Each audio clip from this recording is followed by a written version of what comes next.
Welcome back to the Authentic on Air with Bruce Alexander. Today's show is brought to you by my new digital course, 9 Ways for the ADHD Dad to Radically Improve Communication. Do you ever struggle to communicate with your spouse or your family in a way that feels meaningful? Have you found yourself consistently taken advantage of at work and in your personal life because no one seems to care how it affects you? If that sounds familiar, then you have a communication problem. ADHD or not, dad or not, if you are not able to identify, define, and communicate what is important to you with authority and intention, you will continue to struggle. I know that from experience. If you can't communicate what matters to you, it is almost impossible to do anything that matters. The 9 Steps for the ADHD Dad to Radically Improve Communication is a self-paced digital course that will guide you to reclaiming the power of your voice to speak the life you deserve into existence. It's available at www.authenticidentitymanagementcom/9steps-special offer. For a limited time, not only can you get this course at a special limited time price that you need to see to believe, but I am also throwing in some really valuable bonus materials completely free of charge. Again, for a limited time, not only will you get the course at a special low price, but you will get all the following completely free.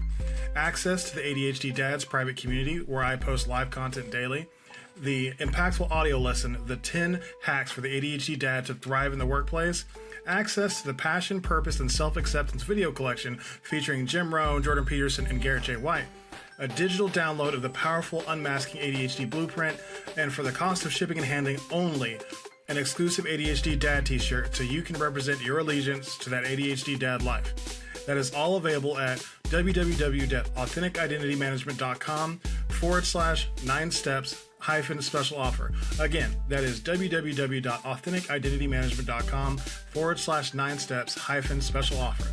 You can also just click the link in the show notes. And now back to the regular. Hello and welcome back to Authentic on Air with Bruce Alexander. I am your host, Bruce Alexander. Do I have a treat for the authentic audience today? I say channeling a 1960s grandmother. I'm a little giddy to sit down with stand-up comedian and legend of the Kill Tony podcast, Celia Contreras. More about Celia after today's reflection. Today, I'm asking listeners to explore the potential rewards of putting it all out there. What would it look like if everything went right?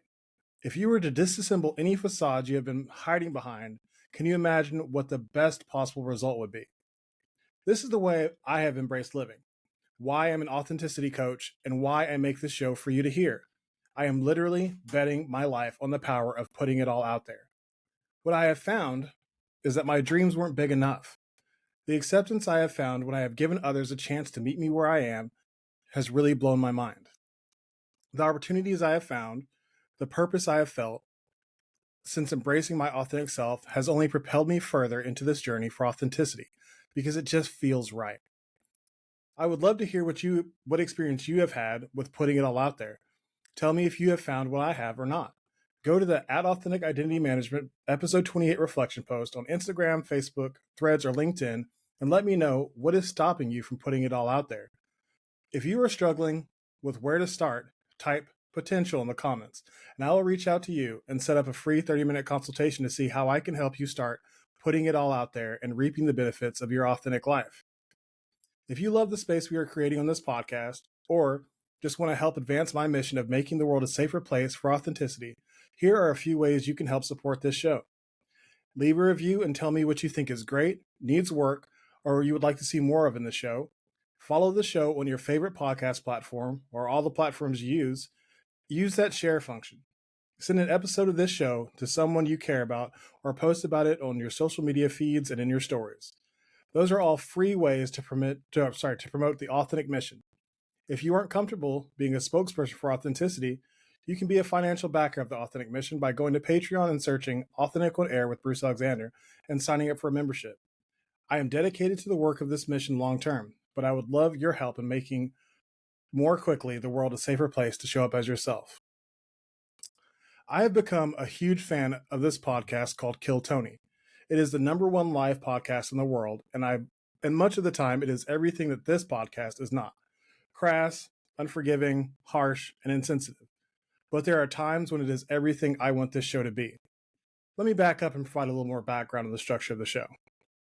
The show's main host, comedian Tony Hinchcliffe, and his producer partner, Brian Redband, set up in front of a live audience and allow any person who has the desire to sign up for 1 minute of uninterrupted comedy, followed by an interview. The names are dropped into a bucket, pulled at random, and merged with a sprinkling of weekly regulars. The hosts are joined by 2 or 3 guests who provide commentary throughout the night's entertainment. The bucket is filled with names that range from veteran comics to immature time wasters who don't comprehend the opportunity, to people praying that this is the shot they need to take them from homelessness to stardom. What I really love so much about Kill Tony is that it is that shot. Tony is a total savage. He will tear you apart unless one of 2 things are true. You are hilarious or you are honest. If you blow your 1 minute of stand-up, you have a chance to make an impression during the interview. And the thing that holds true in both is authenticity wins. In that rare instance when someone brings it all together and uses their own story to make people laugh, makes deep, authentic connection through honesty, and makes everyone who is listening pay attention and care. Celia Contreras is that person. I was watching an episode and working, laughing when appropriate, but not really connecting, until a bucket pool was announced as a Kill Tony legend, and that perked me up a bit. Before the jokes start, I just want to say, if you are out there and you have a disability, don't let it stop you from being the type of person you want to be. This was followed by a hilarious joke that I will encourage the audience to search YouTube for the video to hear. But in that moment, she had me. I could feel the sincerity, and I was along for the ride for a hilarious minute. What made all of this extraordinary was the interview. Standing there in front of Roseanne Barr, David Koechner, Tony Hinchcliffe, and hundreds of comedy fans, Celia bared her soul and shared her story. The result left me in tears and on a mission to secure an interview. I was ready to go to extreme lengths to get a sit down with this astonishing human being. That was not required. I literally just commented on a Facebook post and sent a DM on Instagram and Facebook, and here we are less than a week later, face to face for a conversation. I am happy to welcome to the show Celia Contreras. Welcome, Celia. How's it going? It's going really good. I'm so glad we were able to connect and I was able to get you on my show. I feel like this is a big deal. I don't know, maybe it's not to you. Oh no, I'm excited. It's good for me to be doing stuff. I just got out of a depressive episode, so I've kind of just been laying in bed staring at the ceiling a lot. I'm glad that you have taken this time to step outside of that and help me share your story, because I think it really is an amazing one. But before we get too deep into that experience, can you tell me, or tell the audience, who you are in your own words, how you spend the majority of your time, and why you came on the show today? Yeah, my name is Celia Contreras. I've been doing stand-up comedy for the past 7 years. I was dragged kicking and screaming to my first open mic and fell in love with it. And I can't imagine doing anything else with my life now, like comedies, but it would be ideal if I could get paid for doing comedy and just have that as a job. But I do have really big comedy goals too. I do want to be one of the greats. And if they say it's better to aim high than miss than aim low and hit. So it's all right, Mark Twain Award, let's go. So what made you say yes to this interview? I get my validation through strangers. No. I like the idea that it was talking about real shit and being authentic. As much as I love my family, it pains me to say it, but a lot of the people in my family are super fake and don't say what's on their mind unless they're just in a bitchy mood. So it's right. A lot of insincerity, backhanded compliments, bitching at somebody for one reason but really being mad for another. It's all we can all just talk to each other like human beings. So I do What makes you different? Why don't you act that way? Why are you so different from your family? There's times when I can be like that, but there was she's my hero. I actually have her name tattooed on my wrist. Cleo. She was my grandma, and she was probably the most real, most savage motherfucker you would ever meet in your whole life. She wasn't she was a good Catholic woman, but the rest of my family who gets butter and everything, my grandma will say the most devastating thing to you. regardless of your age, your skin color, your background. You could be president of the United States. You could be just a cat that she's mad at. She will cuss you the fuck out.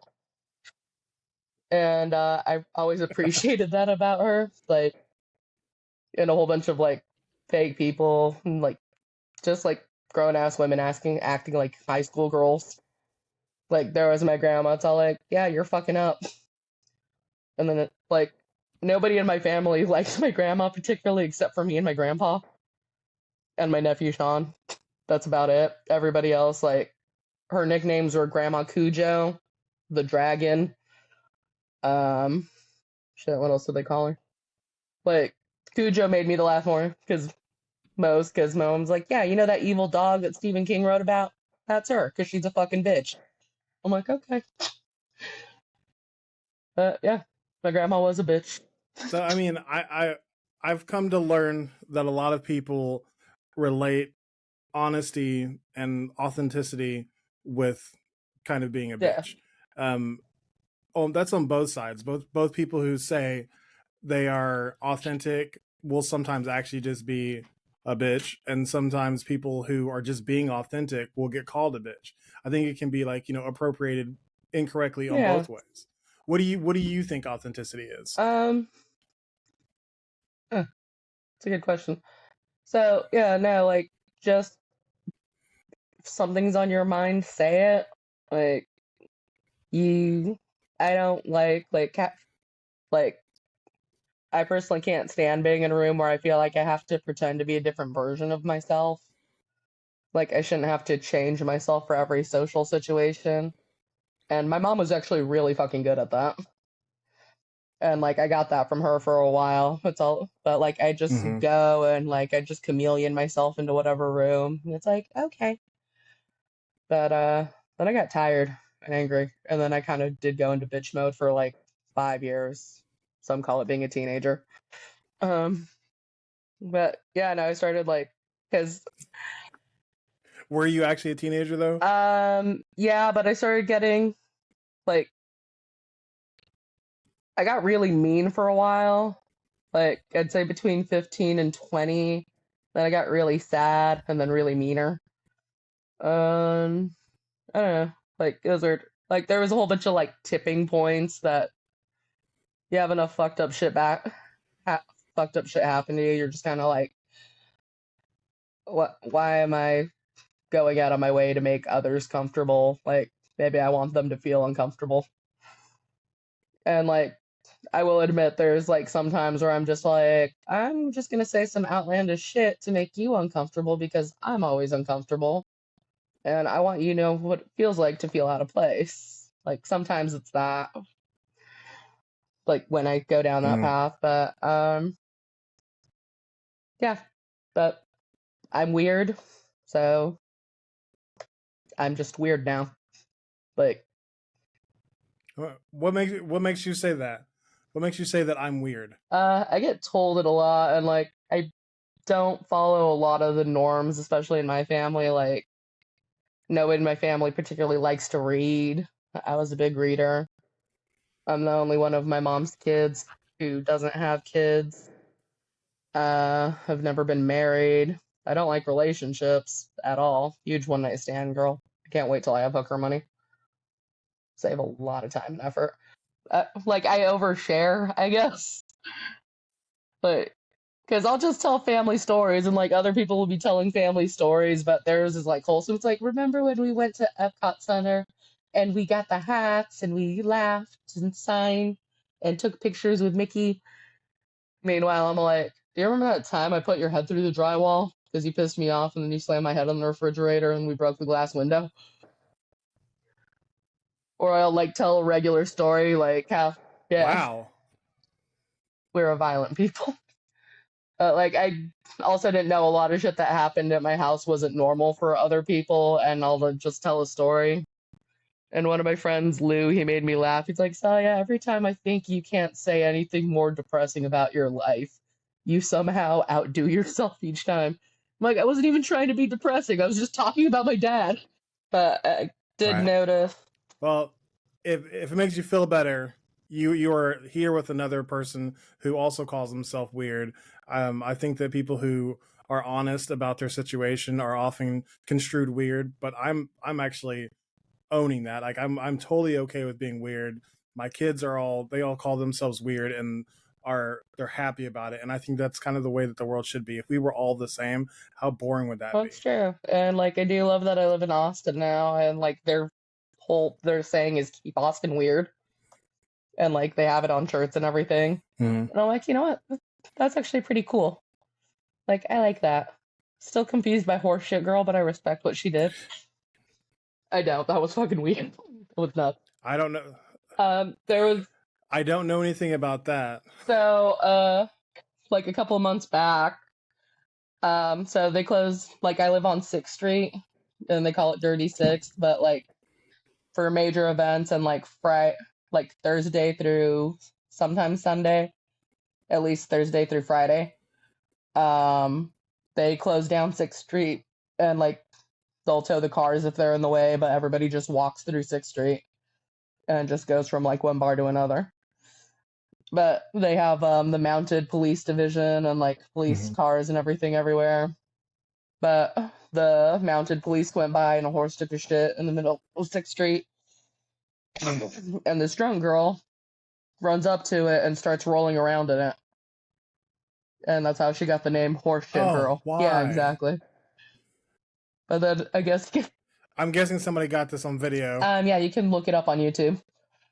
And like I'm trying to find the interview because like they interviewed her afterwards, and like I'll never forget her response when they asked her why. She's like, "I'm an artist," and it's all like, "What the fuck?"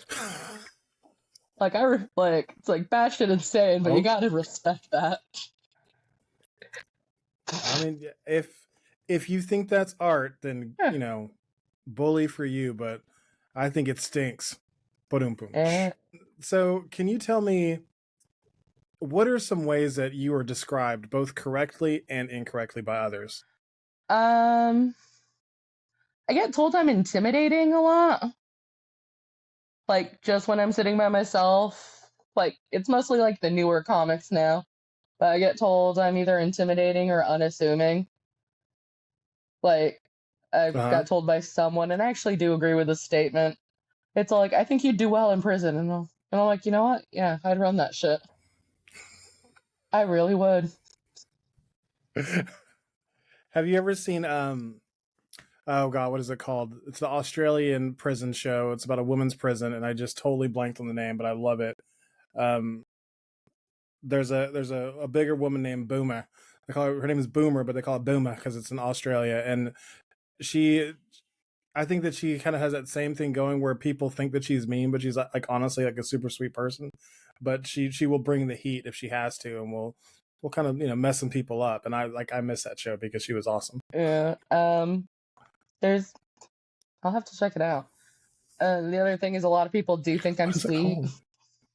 And like it could honestly go either way. I do have bipolar disorder. So if you catch me in the wrong day or the right time, like some days I want to throw down, other days I'm like, come here, rest your head on my shoulder. So I am all over the place. I think a lot of people think I'm smarter than I am. I've just read a lot.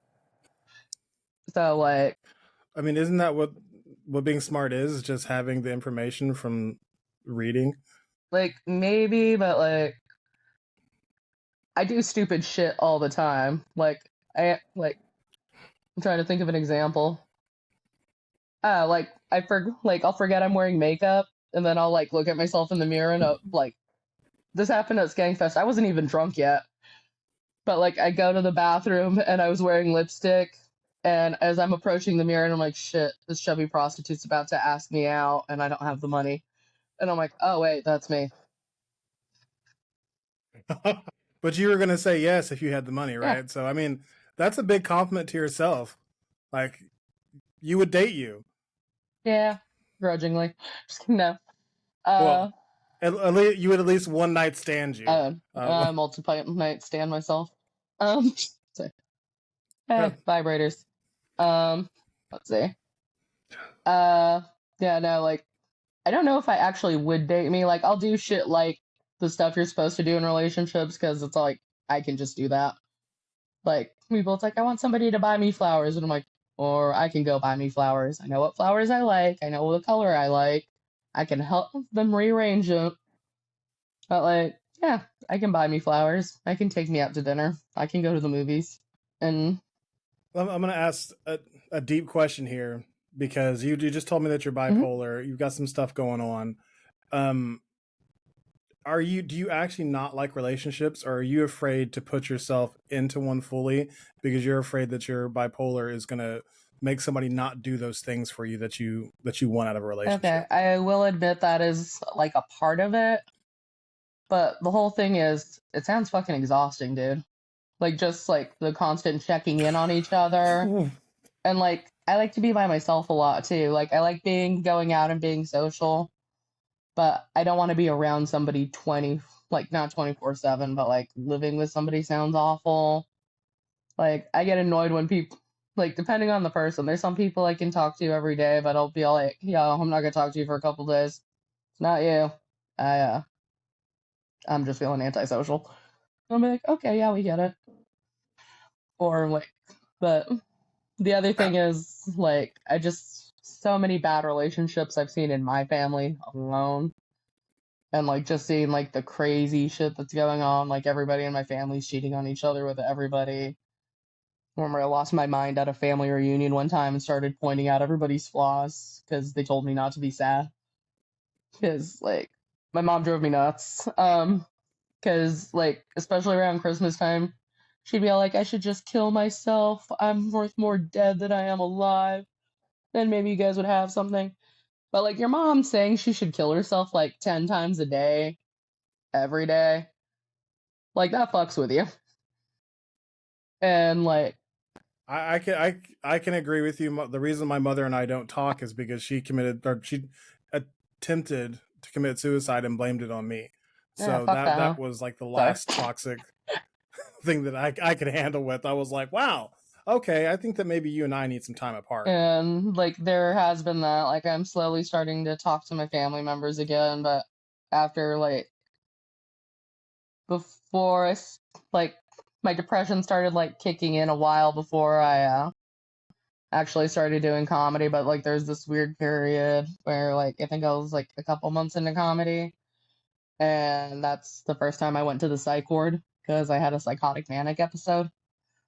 And that that was a whole fucking thing because like I was happy and like I hadn't been happy in a long time, and I was finally happy, and I thought I figured everything out. And like it's like having a psychotic manic episode is like being on a lot of drugs at the same time. Like the closest comparison I could say is one time I did some acid and a whole bunch of cocaine, which I would not recommend. They don't even have a name for that because nobody puts those two together. Like that's not something people Yeah, do. because you shouldn't.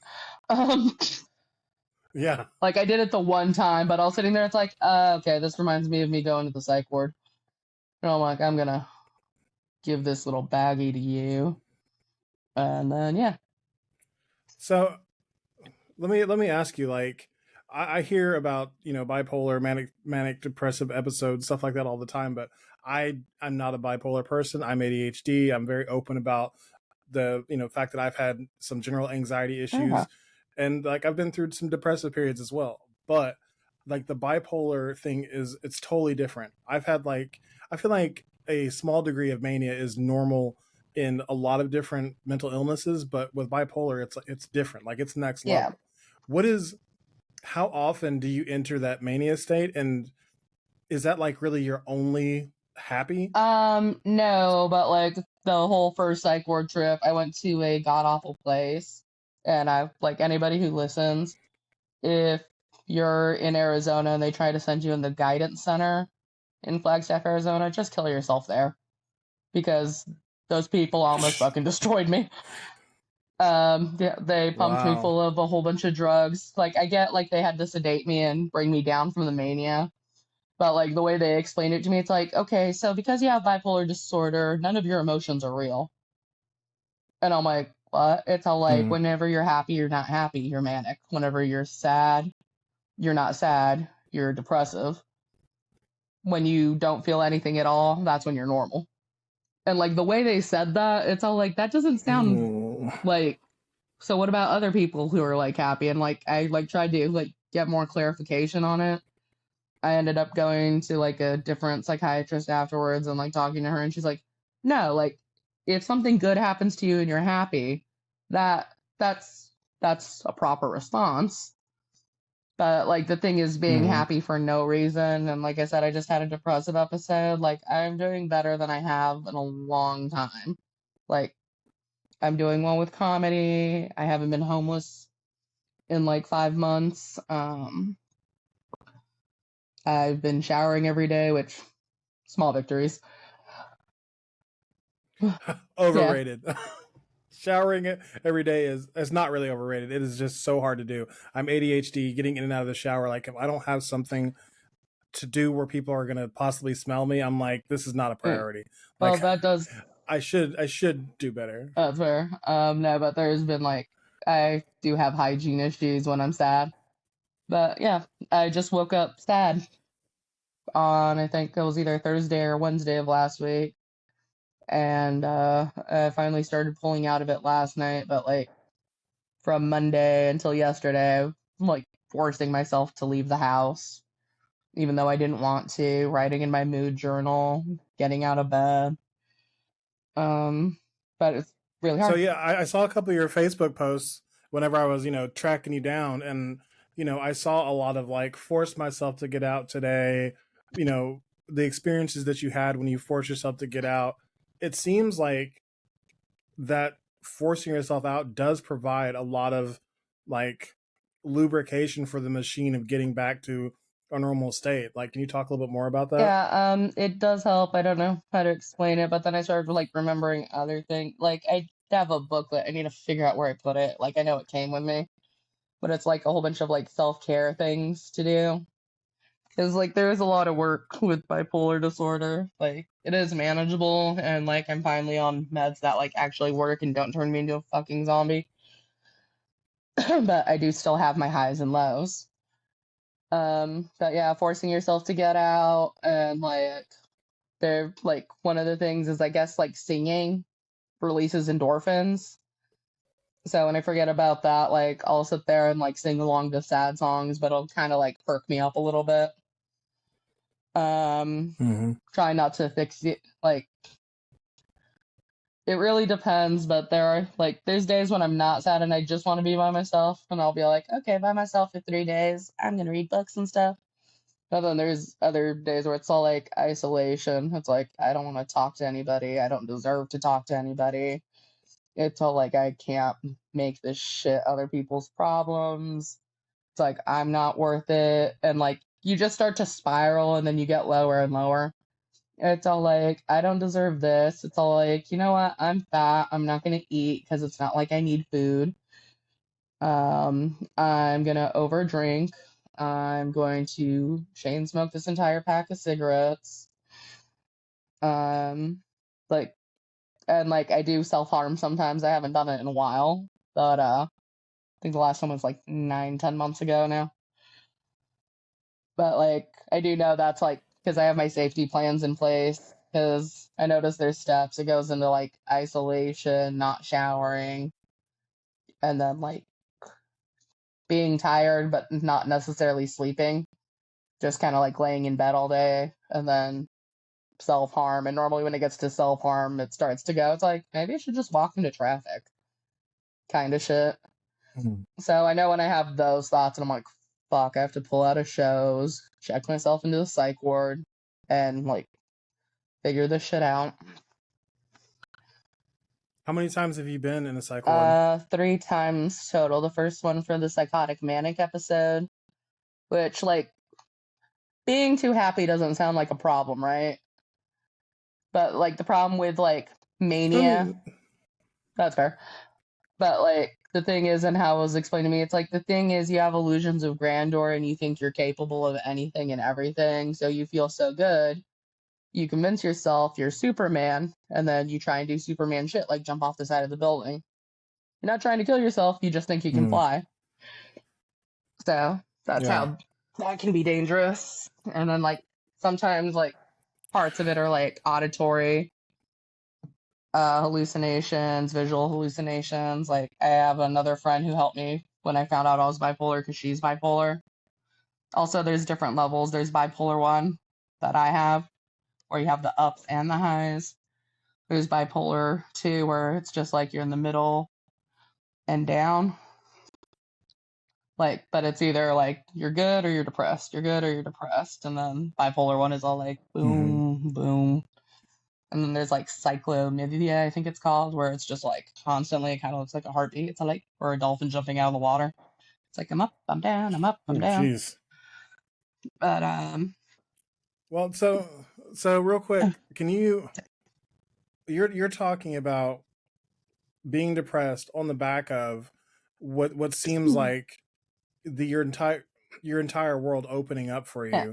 Like, after that Kill Tony, appearance, it seems like this is the conversation is going totally different than I thought it would, and that's completely okay. I'm here for it.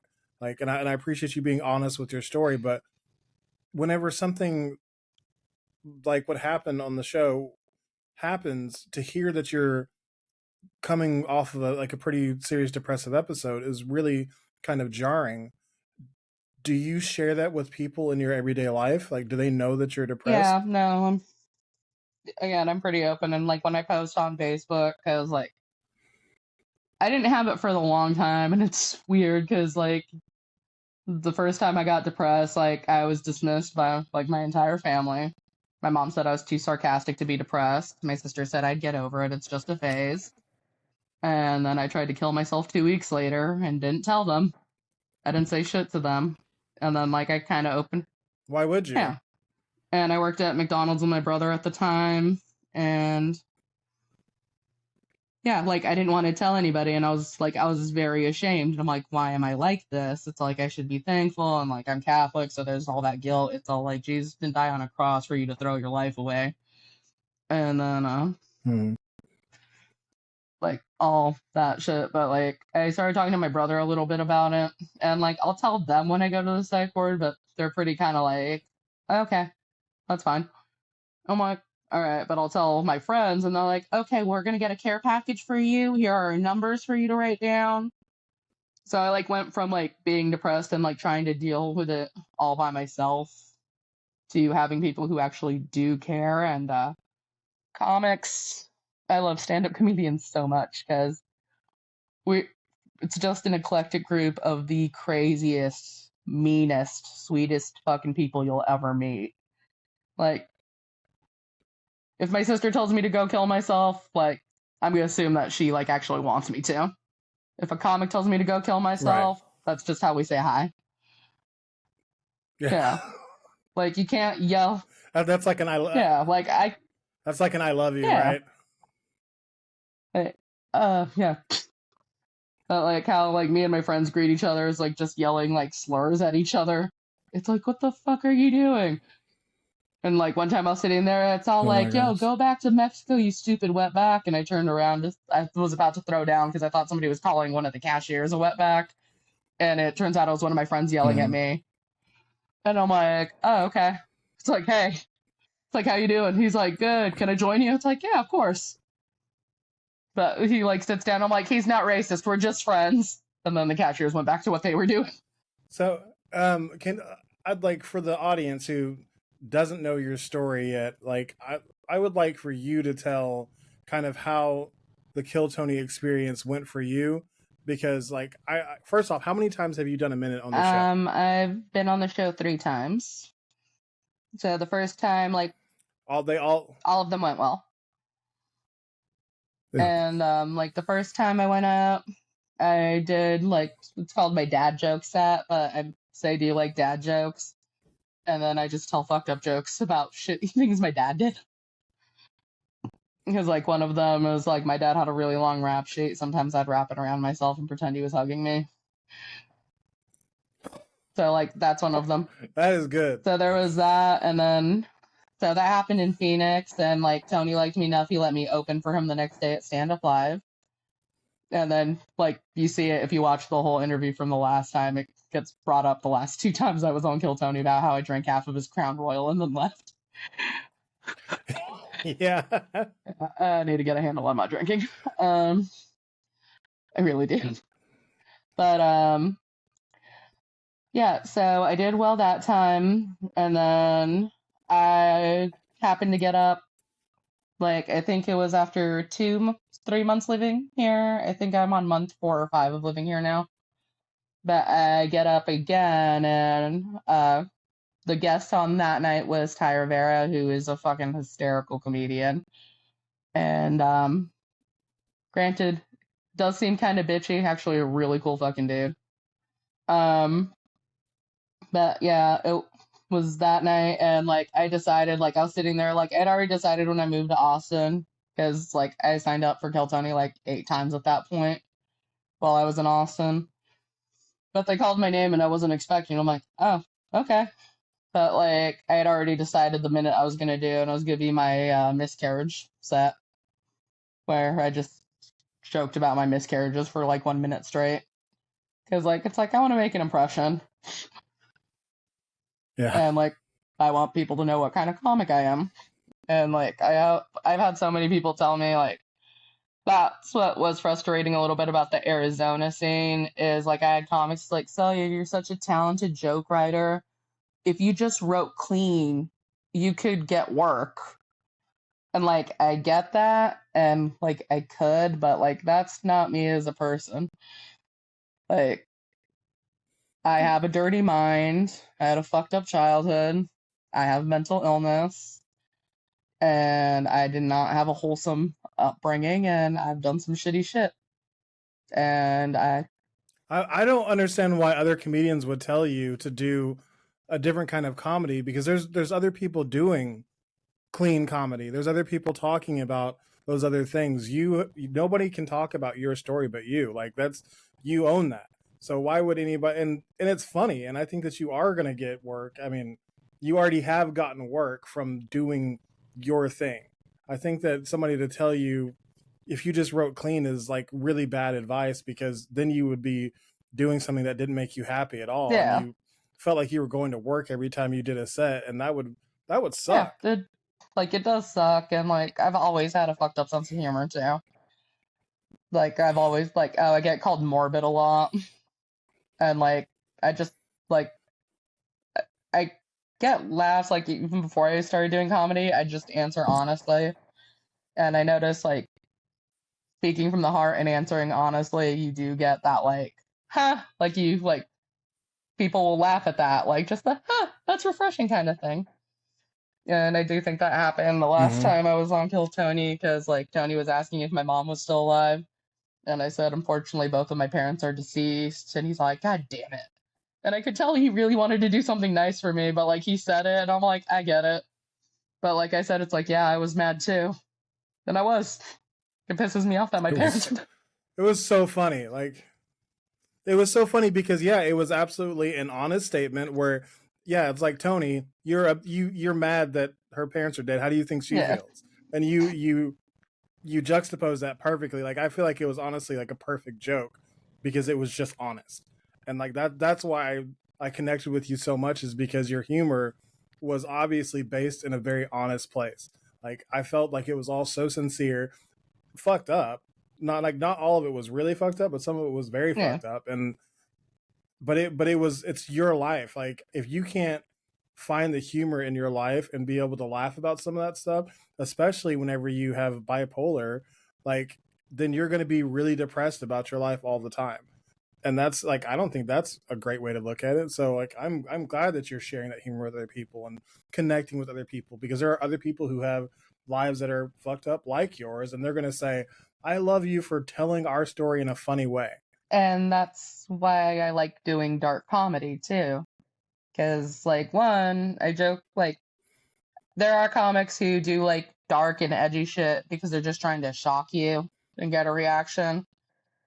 That's, like, I want to make you laugh. Like, if I shock you, kind of a little bonus, but, like, some of the time. But, like, what Mm-hmm. it is, like, it opens a dialogue. I want jokes that make people laugh and make people think and make them feel less alone. Because, like, stand Yeah. up comedies, like, almost all the times I've like gotten pulled out of like dark places, like because I'd watch Comedy Central like religiously and watch like the Comedy Central Presents. Every time we went to Hollywood Video when that was a thing, I'd go to the stand-up section. I'd go to the stand-up section and like it's like this one. And like I used to watch stand-up with my dad, and like after he left, like I'd still watch it all the time. And like I and like I talk about it during the last Kill Tony interview how my mom said women aren't funny, which is weird for her to say because that bitch was hysterical. But every time like I Wow, that makes me really curious because like whenever I was going to get to that part where she told you that that was never going to be a job that worked for you, but she was funny yeah, herself. she was funny herself. And then the other thing is like I was supposed to be her successful child. I know because she said it over and over again. And like everybody in my family was kind of like, okay, yeah, Celia can be bitchy. Celia is weird. But if anybody's gonna make it out of this town, it's her for whatever reason. Mm-hmm. That like I get told like I like when I really like something and I'm passionate about it, like I am dedicated to it. Like I have an unhealthy obsession with killer whales, Batman. I was really into martial arts for 10 Yeah. years. I do need to get back into that. Um like just like I love to read and learn and I love to write. But like generally once I like something, like I stick with it, which most of my family they'll like do it for a little bit and then like stop altogether.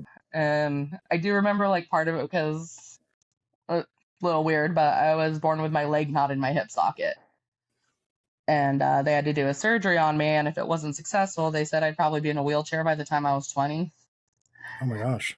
Yeah, but it was successful. And like when I'm really tired and sore, you can tell, like you can see I have a really bad limp. But like when I'm not sore and I'm like stretched out and stuff, you generally can't tell. But like I was supposed to be in a wheelchair. And like everything I wanted to do when I was a kid, my mom told me no because one of my older sisters fucked it up. Because Mm. my mom, like, because my sister wanted to play the violin, and my mom was like, okay, rents the violin. My sister quits after 2 weeks and says, I want to play the flute. So that happens. Then there was baton and Girl Scouts and karate. So like everything I wanted to do, my mom would always be like, why? So you can quit like your sister. And like the one she agreed to let me do was Girl Scouts because I'm like, Mom, it's only $12 to apply for the registration fee. Here's the $12. Just sign here. You don't have to do Mm. anything. And she's like, I don't have to give you rides. And I'm like, the Girl Scout leader lives in Smoke Rise. It's just a walk down the street. And she's like, okay. And she's like, you really want to be a Girl Scout? And I'm like, yeah. And she's like, follow me. And then she opens her closet and there's this huge green jacket just covered in Girl Scout badges. Wow. And yeah, I stuck with Do Girl you Scouts do you for think part of the reason why she like was so down on you is because for one she wanted you to succeed and like wanted to find the perfect thing that you were going to succeed at, and two that you guys were really similar, like maybe people told her that she wasn't funny even though you said she's hilarious, but maybe people didn't like her mouth because she was saucy and always making jokes and stuff, and they're like women aren't funny, so shut up. yeah, that like that's an interesting way to look at it too. My dad thought she was funny too. And like I asked my dad, it's all like, why are you and mom together if you guys are so mean to each other? He's like, I love your mother. She's beautiful. She gave me two beautiful kids. And she makes me laugh. And she's hardworking, good woman. And I'm like, okay. It's like that being said, she's insane. It's all like, yeah. Hmm. But yeah, so my mom was batshit crazy and my dad was an alcoholic. Um Was she bipolar drug addict. also? I think she was undiagnosed bipolar, and I think my grandma was also undiagnosed. I was the first person in my family to get an actual mental diagnosis and go to therapy. And Mm-hmm. like, I started talking to a therapist because like I couldn't talk to my family. And like, they started telling me shit. It's like, why are you going to a therapist? Why are you taking these medications? You just need God. It's all like, maybe God's punishing you for being a sinner. And it's all like, or your life doesn't have purpose because you don't have children or a man in your life. Hmm. And that's another thing, like a lot of the women in my family think your life doesn't have purpose unless you're a wife and mother. And like my mom was kind of like that to an extent, But she's all like, as long as you're a wife and a mother, you can do whatever you want, except for the stand-up comedy. But like this bitch did say, like, she's like, I think he'd be a great president. And then, but she'd also have like other weird dreams for me, which was all like, I think you're gonna be Playmate of the Year. And I'm like, what? And she's like, if you lose the weight, baby, like if you just need to lose a little bit, like you're thick, you've got it in all the right spots, and then you can make your sister feel like shit.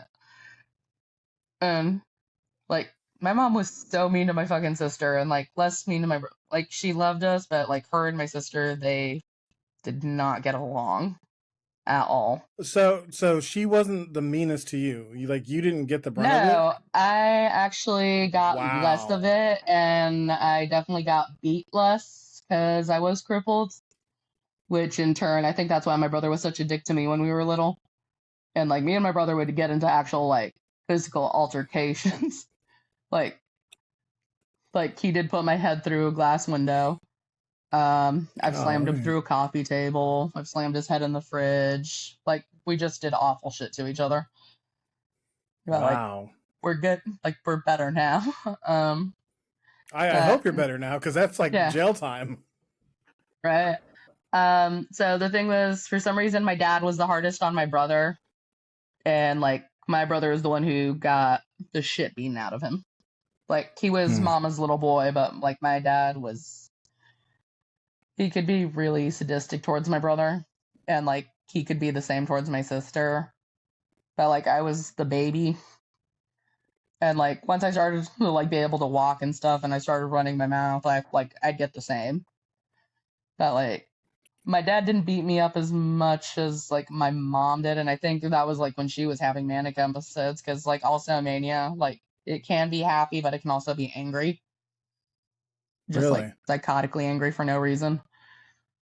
But like, and my mom would go through these phases where she'd be like depressed and we like my mom said that she said we were the apple of her eye, but she'd conveniently forget that fact as soon as a guy made eye contact with her that she liked. Hmm. Because like we had a lot of like stepdads and stuff too. Jim was cool. The last one was a piece of shit. I'm glad he's dead. Um, and Wow. me and my mom stopped talking for a little while because of her last husband, because she didn't believe me when I told him that he was like masturbating on my door when she was at work and he was like doing other shit. And she's like, Celia, are you really that miserable? You don't want me to be happy? She's like, you're just like your father. You're just like your grandma. And I'm like, Wow. okay. Like it, my family was all over the place. So whenever you have somebody who's that close to you, like I mean, your mom is like she's literally the origin of your being. Tell you something like you're just like your father, like you're so miserable you don't want to be happy. What is it like? Like how did you handle those types of uh judgments being laid on you? Did you take those on, or did you just say my mom's crazy, like I can't listen to her? Well, at first, honestly, like, I know this is stupid and this is like, I can be a very naive person, but like, I also try and examine when people are telling me shit. Like, somebody saying it's like, hey, you did this and made everybody uncomfortable. And like, okay, let me examine it. And I'll ask other people too. It's all like, hey, did I make you guys uncomfortable? Was this out of line? And like, even if I don't like the answer and the answer is like yes, I'm like, fuck. But the fact my mom was saying that shit to me, like, I just thought she was right. And I'm like, damn, maybe I am an asshole. Maybe I am selfish. Hmm. And like, I just felt bad. It's all like, okay, she sacrificed so much. But then I started like, when she like started saying, I was like, my dad and my grandma, like, other things kind of like, things started clicking more and more, especially with the last husband, Brian, when I feel like, it's like, you know what? It's not okay for her to disappear for 2 weeks at a time to go to Laughlin to fuck some dude. It's like, that's not okay. It's like it's not okay to beat the crap out of somebody because you thought they rolled their eyes at you and you didn't. Um, and then like her whole like suicide, like I'd never tell her not to be sad, but I try and cheer her up, and I think that's part of the reason I like loved comedy too and really wanted to do it when I was a kid because uh like So I got a whole bunch of the kid joke books and just like the most annoying kid jokes you'll ever hear. Like, what do you call a sleepwalking nun? A Roman Catholic. But like, yeah. But I was I driving my like it. family. I like that one too. But I would tell these jokes to my family, and they're like, "Okay, this needs to stop." So my dad buys me this giant book called The Mammoth Book of Comedy, and it's full of all the raunchiest fucking street jokes you'll ever read. Like jokes about Catholics, jokes about sex, making fun of the Jews, jokes about everything and anything. And Mm. like it's alphabetized too. And like it'll have quotes from like comics. I think like I can't remember. Was Patrice O'Neill in there? Like I know they have a lot of old school comics. Like I think it came out before Patrice was like big. Um, but like they'd have Roseanne Barr quotes in there, Rodney Dangerfield quotes, Henny Youngman, Don Rickles. So there'd be like quotes from them. There'd just be short jokes. There's like mistranslations, funny bumper stickers throughout the world, funny epitaphs. But I started memorizing all those jokes, and my dad would have me sit at his poker games and tell these jokes to him and his friends. So like I Wow. just liked making people laugh and like not being sad. And I do that all the time. But like when I lost my shit at the family reunion, my mom came up to me and was like, "Baby bear, it's all like, don't be sad. Because if you're sad, I'll be sad. And I don't want to be sad." And like when she said that, like a flip switched, and I'm all like, "Wait, you don't want me to be sad because you'll be sad? Like you are the most miserable fucking person I have met in my entire life. It's like you threaten to kill yourself on a daily basis." And like I went off and I'm like, "But never, not once did I ever tell you not how to feel." And like I started screaming at everybody in my family. I'm like, "Can I have emotions for once? Can I be sad? Can I be miserable?" And like, because for the longest time I was just pretending to be happy so everybody else would be happy. Like, Right. because my grandpa was all like, lead by example. It's like, okay, if I'm happy and I try my hardest, everybody else will do the same. That is not how that shit went down at all. And yeah, no. So, and I just started like thinking about my family more and more and like how we were. And like, I started taking like pages from my grandma's book. It's like, you know what? I'm going to be honest with this bitch. So I would be a bitch back. But like when I said it was funny, for Yeah.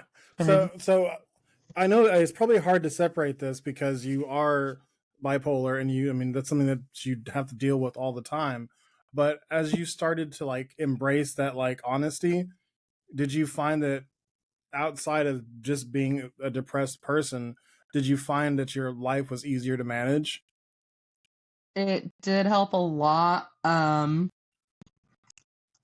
It did feel like a like huge weight had been lifted off me. Like I didn't realize how much I was holding on to and like how much I was trying to keep it together. And like whenever I was sad, like because like after I think it was like when my dad died, I kind of stopped crying for a couple years. Like I would on occasion, but like I'm just all like, no, it's like I'm not gonna cry for this man. And it's like I'm not gonna do this. And I just stopped. I'm like, I'm not crying for anybody else. I'm not and my mom cried all the time. And like in my mind I thought she was weak because of it. But she wasn't Mm-hmm. weak. Like at the time I didn't know that. This was during my bitchy teenage phase. But like it's like I don't wanna be like these fucking crybabies. I don't wanna be like these miserable people. It's all like if anything, I'll be angry. I'll be happy, but I'm not gonna let these people see me sad or make me sad. And my family is really good at that too. Mm-hmm. Like, yeah, trying to think. Like when I started cutting myself, I had one sister start calling me Slicey as my nickname. But like my family just has Slicey. like, yeah, it's oddly brilliant for her. It still can't draw her eyebrows on straight though. But like her nickname since she was a kid, my mom called her Lurch because she looked like Lurch from the Addams Family. And Wow. like That's I had, rough. yeah. And she'd call my brother a whole bunch of mean names. Like she used to call him Bullwinkle and Jethro because he was ditzy, and she'd tell him he was dumb all the time. And like she'd Damn. tell my brother and sister they were dumb, and she's like, "You're smart. You have potential." And like I remember So I did. is this where you do a lot of like roast battles? I haven't seen them yet. I'm gonna look them up after this, but you do a lot of roast battles. Is this where you sharpen your tongue? Is for one listening to your mom roast her kids all the time, and then Yeah. I'm assuming at some point you started fighting back. Yeah, there was that. Like my sisters would pick on me, but they'd like say bitchy stuff. But like I just think of something, or I'd point out like when they did it. Like my sister Catherine, her biggest thing was it's like I've lost so much weight, and she was bigger than me at the time. Now I'm a little bit bigger than her, but she's like I've Mm-hmm. lost so much weight. I'm gonna give you these clothes since you're still fat. And like one day she said that, and I'm like, okay, you keep losing all this weight, but you get fatter every day. And like, I forget what else I said. It's like, okay, but the clothes that don't fit you are supposed to fit me. And everybody started laughing. And like, her daughter was like a little spoiled brat sometimes. And she was making fun of my first bow I bought because I got into archery. And it was like a shitty little 15-pound bow you get from Big Five or Sporting Goods. Mm-hmm. And I had it, and she's making fun of it. And she's like, look at this poor ghetto ass fucking bow. You couldn't get anything better. And I'm like, oh, I'm sorry. We all can't have binks that we got from our parents or jobs that we got from our parents and wealthy. Mm-hmm. Like, I said something, but like, it'd be me and my brother insulting each other a lot and like just saying the meanest shit. And like, I do remember one time he was being an asshole, and I grabbed my box of tampons and threw it at him, and I'm all like, plug your shit up, you're bleeding all over the floor. Oh my god! And I did that in front of him, his friends, and my family. And like he just looked at me as Wow. like, because the tampon box exploded on impact, and he just like caught all these random condoms in his arm, or not condoms, tampons. Yeah, yeah. And like he just looks at me for Oh a my sec, gosh. and he starts laughing. He's like, "Fuck, that was good." But That is good. I want to go back to Kill Tony a little bit real quick. So okay, if I'm correct, you got on stage, you did your minute, and you hadn't realized who Roseanne was, right? Like you yeah. didn't like I guess So going up, you didn't know who the guests were. one, I'm really bad at recognizing people, and two, when like my plan of attack, so I don't freak out before I do my minute, is to not actually like I do my best to like I'll give a quick glance, but I'll do my best not to look to see who's on the panel until after I do my minute, Mm-hmm. because otherwise I'm gonna be When you sitting there saw that like it was her, it was it's weird. when Like you saw that it was her, like what is your relationship to Roseanne? Like, you know, your history with following her. Is she like one of your idols? Like, she what is was one of that my like? comedy idols. Oh, so my mom did think Roseanne was funny. She said she didn't like her stand up, but she loved she loved Roseanne the show, and like we'd watch it together Mm-hmm. all the time. Like my mom loved sitcoms and she did love to laugh, but she wasn't a huge stand-up person. Like she liked all the blue collar comedy guys. And she hated Dave Chappelle.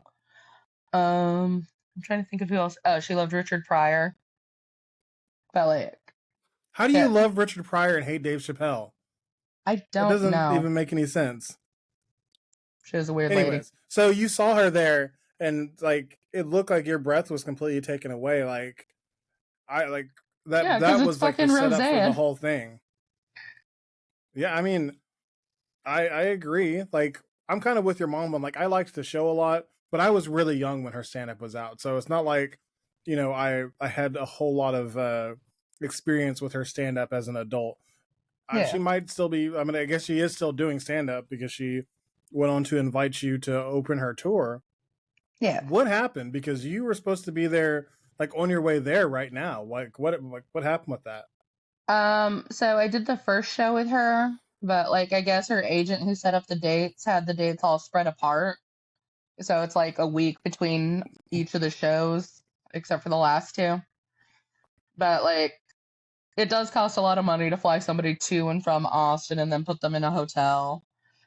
And like it like time management wise, and also like no disrespect to Roseanne, but she's old now and she gets tired. And like she's doing an hour, and like I think the night I did get it open for her, she did like an hour and 30 minutes. And yeah, she was really tired afterwards and wanted to go home and go to sleep. And but yeah, no, So, so was she not? She couldn't put you up just to stay there like she was, or does she no, live in like Florida? from she doesn't live in Florida.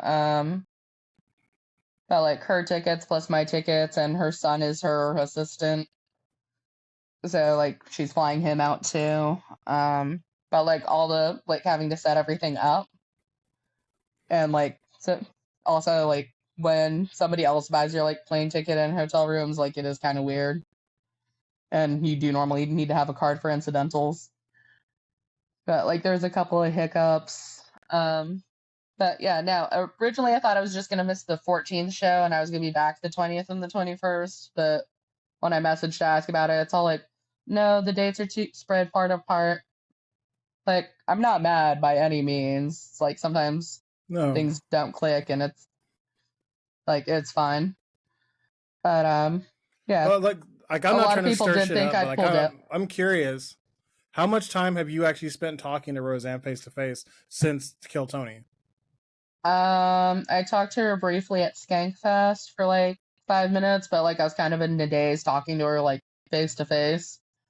But I think we talked outside for about an hour, 2 hours before and after the show.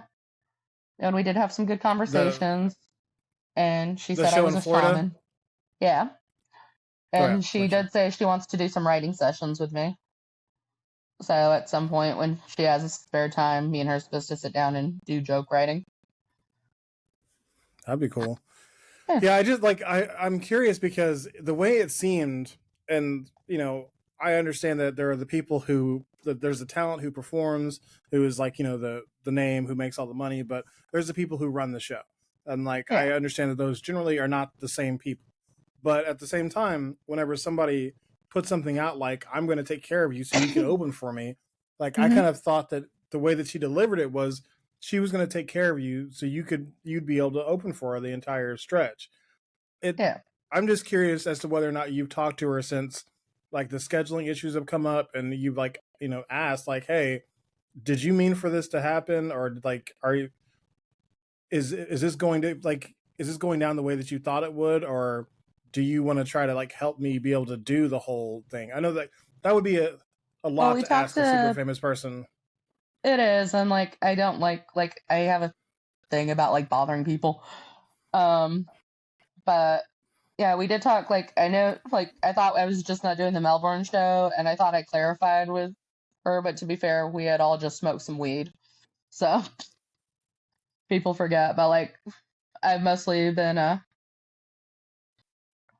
actually getting a message right now From her? from no from the son because that's who I've been talking to. But she expected, I guess she's wanted me there right now. See, I'm so curious. That's what I was wondering. Yeah, but What it does the message happened. say? Uh, I'm not sure. Like I will say, I'm not comfortable like saying because I don't want him to No, put like his business out not there. exactly, but like, are you But gonna like, go out there this weekend now, or um, I don't like. I guess it's possible for me to get a flight out there and be there for tomorrow's show. But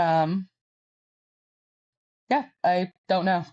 But I guess like I got the message, and I guess she was expecting me to be there today. so like the reason why I wanted to ask all that is because I too am one of those people who doesn't want to bother people. Like I never want to bother anybody. I never want to feel like I'm putting anybody out.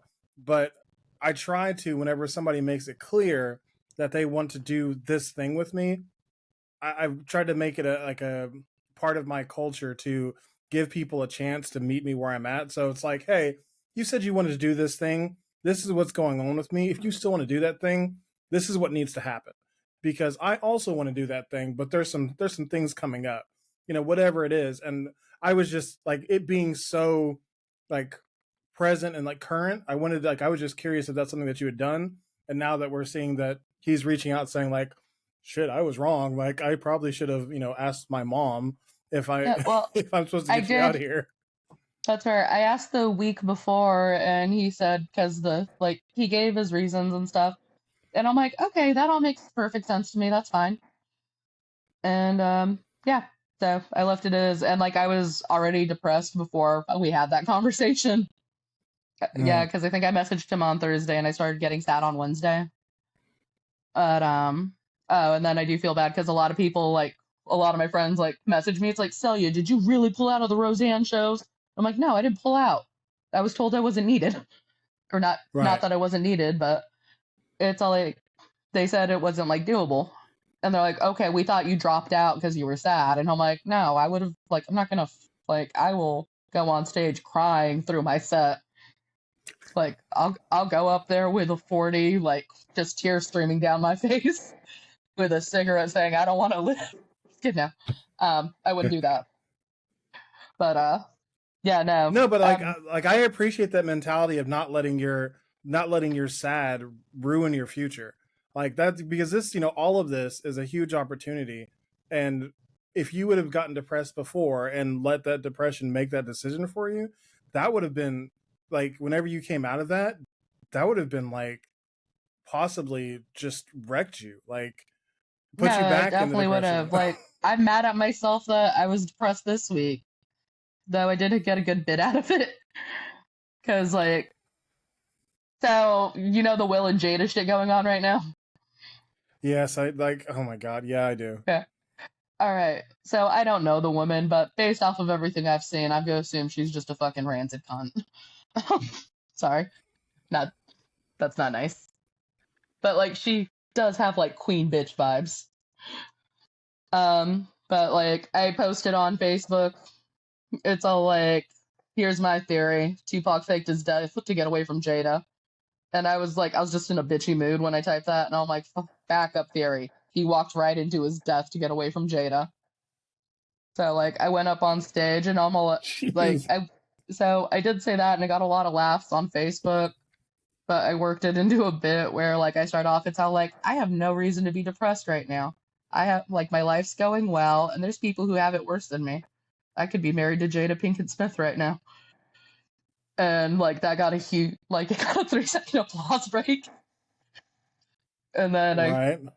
say what I said on Facebook and like that's been actually going really well. Like I feel bad because she's probably actually a really nice lady. I don't I know. don't know. She's one of the people who I think gives authenticity a bad name because she's one of the people who's like, this is just who I am, and it's like everybody else needs to bend their lives to like to fit my will, and I Yeah. think that has broken Will Smith as a man, and that's super depressing because he's a very talented person who seems like he's not a bad guy, but like I think that there's a lot to be said for Well, knowing who you are and being willing to grow around and like bring other people into your life, and it seems like she's not willing to do that. She's just going to grow over people and really just like she's not really growing, she's just rolling them over. okay. Yeah. That's the vibes I get. Like I've seen a couple of clips of the Red Table Talk and like I don't know, there's just something about her I don't freaking like. And like she'll talk about like all this stuff. Um oh, but like I watched the slap video multiple times. And like Will was laughing at that joke. Like you He see him was. clearly laughing at the joke. And then she had that face and he's like, She was oh in my, total control of him. Like from that video, to me it seemed super clear that she had total control over everything in that relationship because he was having a good ass time.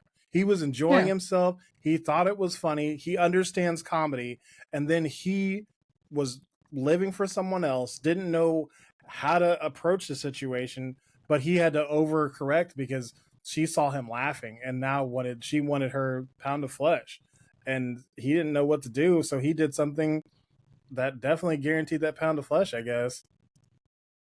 That's true. And that's the other thing. And like, I was actually like, out of all the people, like, I would even go so far as to say I was a little hurt when I saw that he slapped Chris Rock.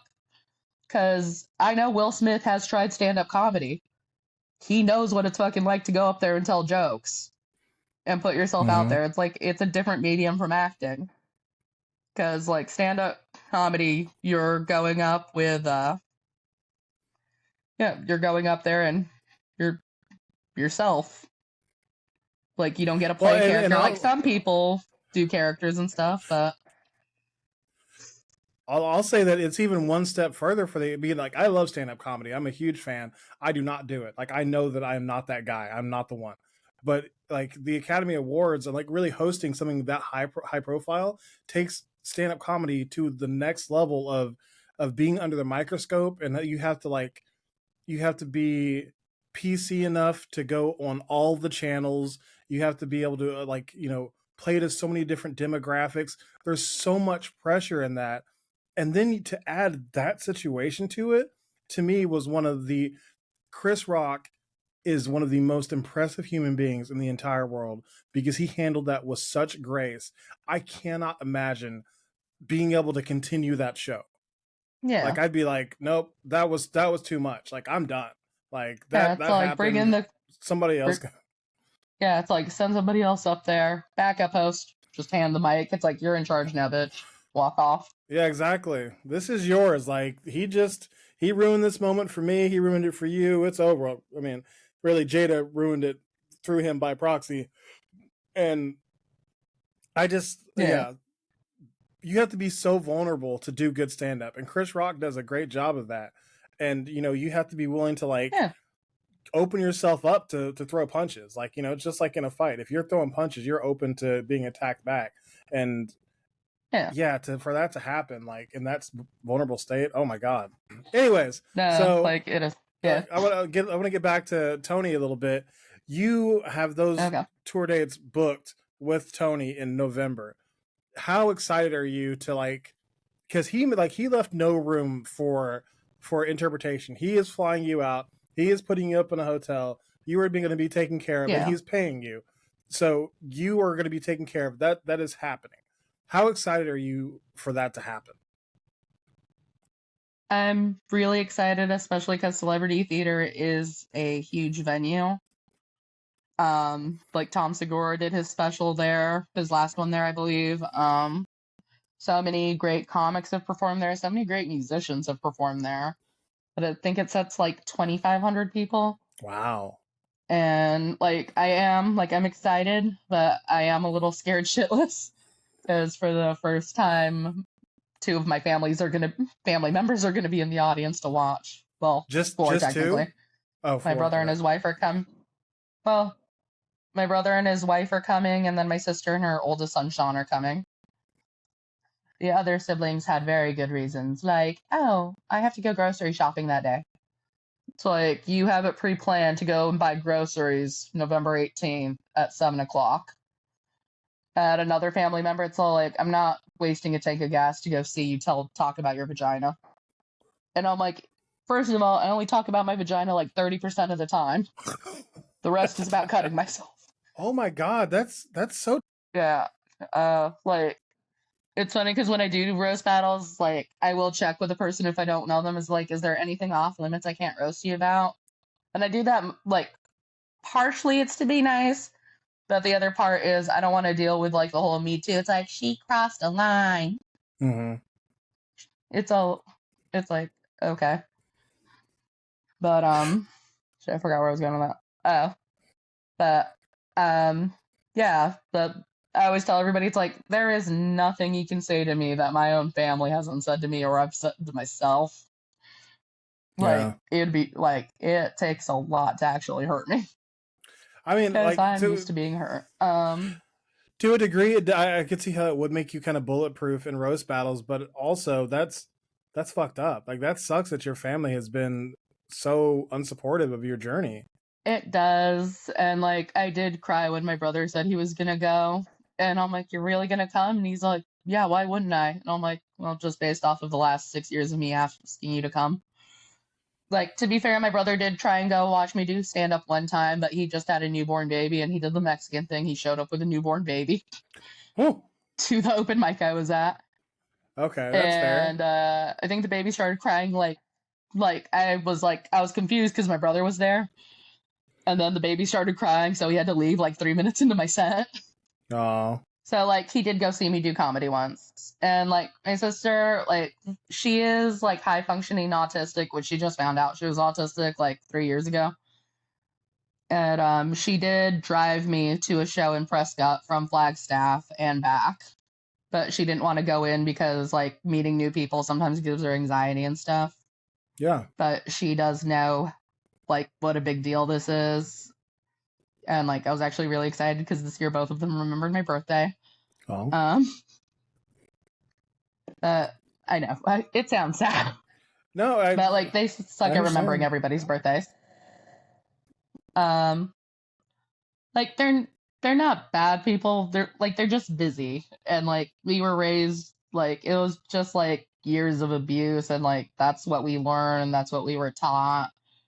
We like it does break my heart a little bit because I wonder what my family would have and could have been if we were more supportive and an understanding of each other instead of like attacking each other and kicking each other when we're down. Yeah. And like I've done it too, and I'm not proud of that. Well, but we're like, direct byproducts of our parents. Like if our parents are unsupportive and verbally beat the crap out of us, it's going to take a lot of work. Like I'm not going to say that we're going to automatically be that, but you're going to have to actively work to not be what they were.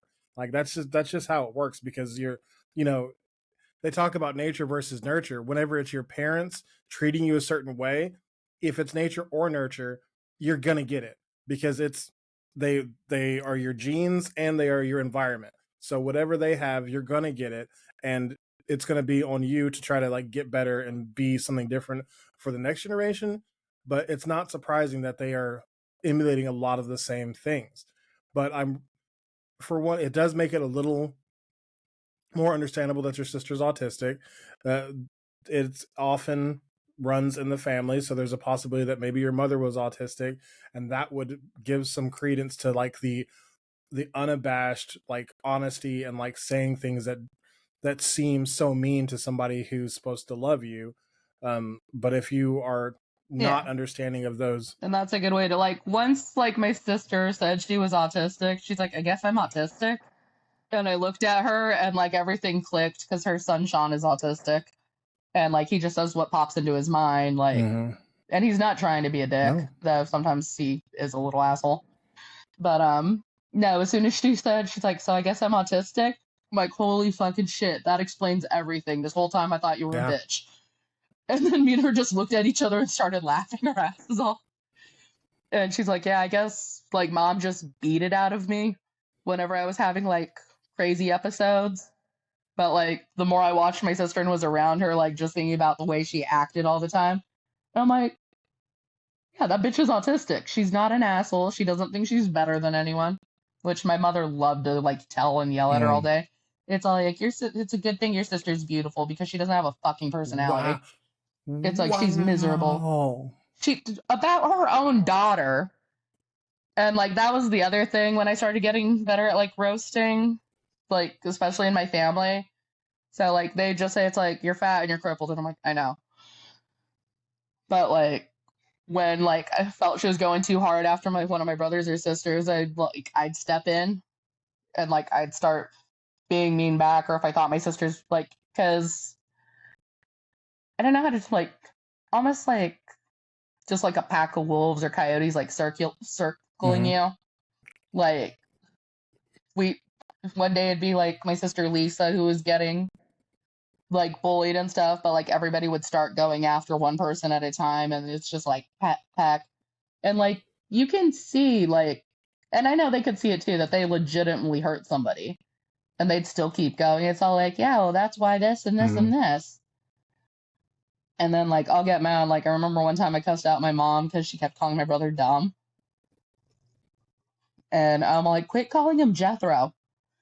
And she's like, but, or like, she'd call him Bullwinkle too.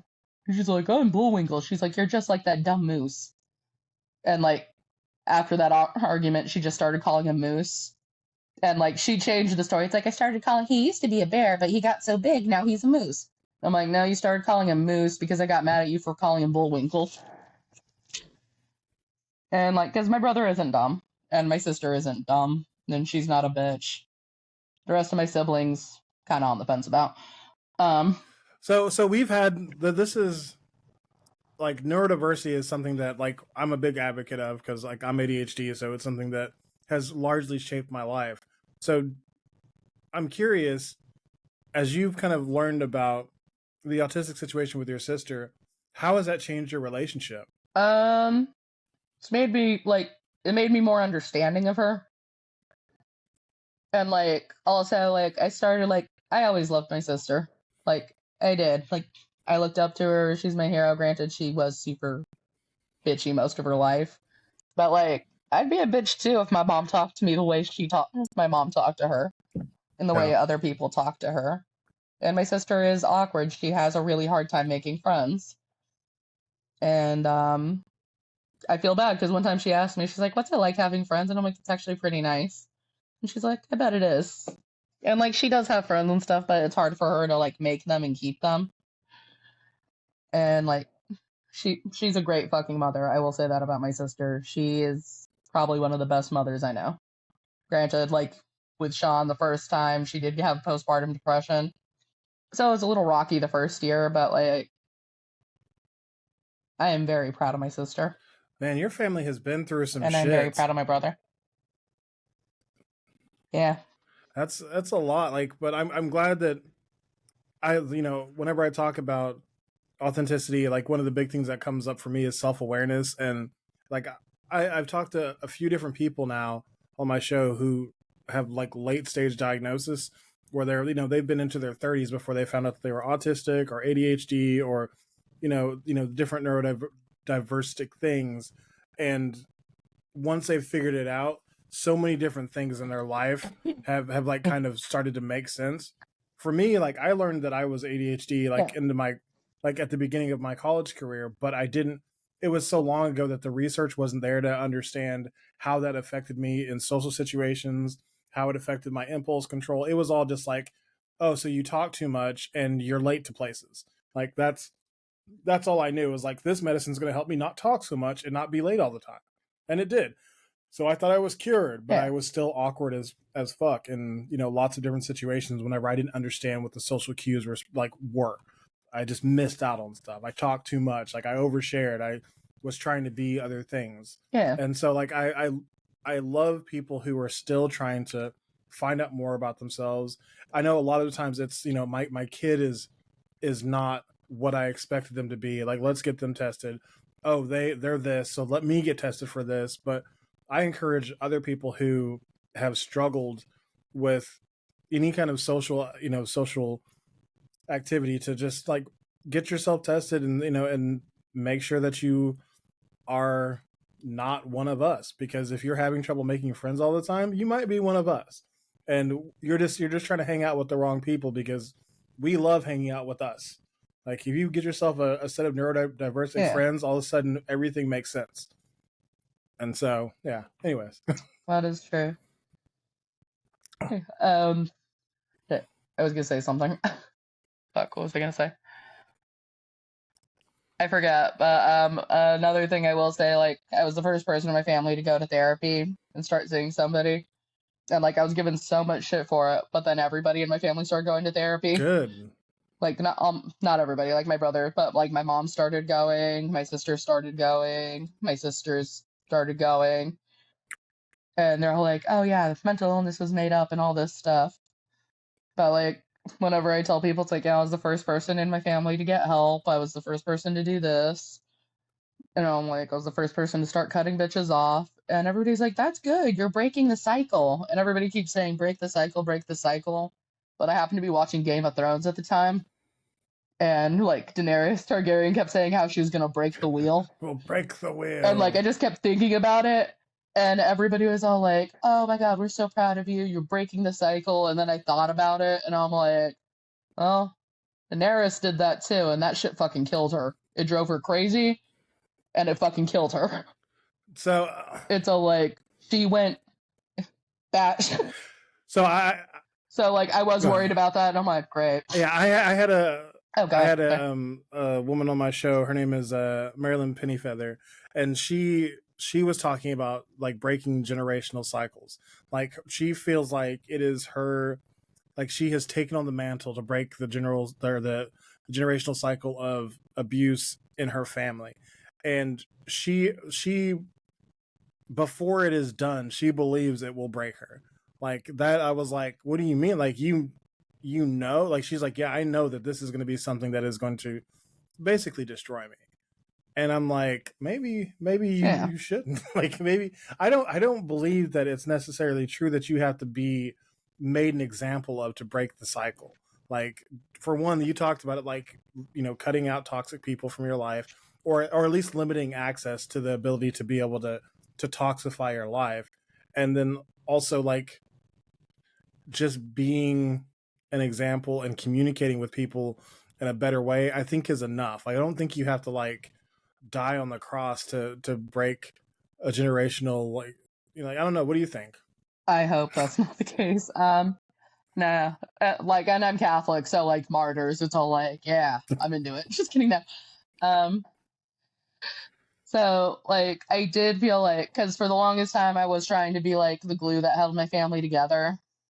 And then like when I started cutting them off, like I remember they got mad at me specifically, but like I did have to step away from my family for like a good 4 years